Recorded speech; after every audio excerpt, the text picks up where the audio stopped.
Hi, my name is Goldman. I'm the director and founder of Goldman and Associates.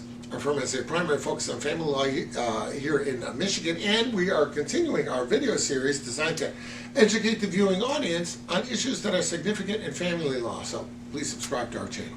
Today we're going to talk about the 180-day residency requirement. Now, every time someone gets a divorce, before the divorce is finalized, some attorney is going to get up and elicit answers to these questions, or a judge may ask these questions. And one of the questions they may ask is, what's your name? What's your address? Were you a resident of the state of Michigan for at least 180 days prior to filing your complaint, and a resident of the county of X, whatever county you're in, prior to filing? If the answer is no, the court's not going to let you go through the judgment, because you've got to be a resident of the state of Michigan for at least 180 days before you file in order for the court to have jurisdiction.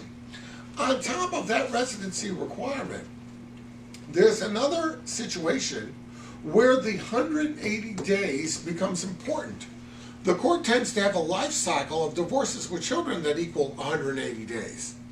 The difference between that 180-day requirement and the 180-day residency requirement is significant.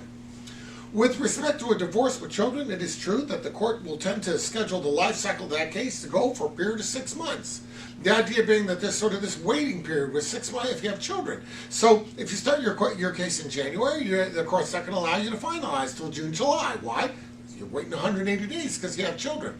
However, that 180 days, the court does have the discretion to say, well, I know it's a divorce with children. Everything's resolved. You've been separated for years. There's no likelihood that the marriage can be preserved. Therefore, I'm going to let you go early.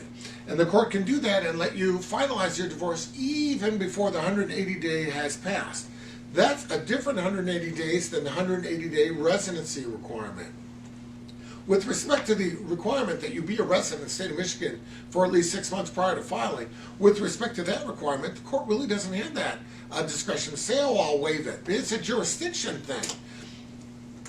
If you are not here for 180 days, if you've moved in from New York, let's say, and 2 months later file for divorce, you haven't met the 180-day residency requirement, which likely means that the prior state is the one that has jurisdiction over you.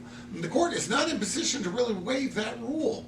What should be done in a case like this is, if you've just gotten to the state of Michigan 3-4 months ago, and you haven't quite put in the 6 months that are necessary for residency, you should wait.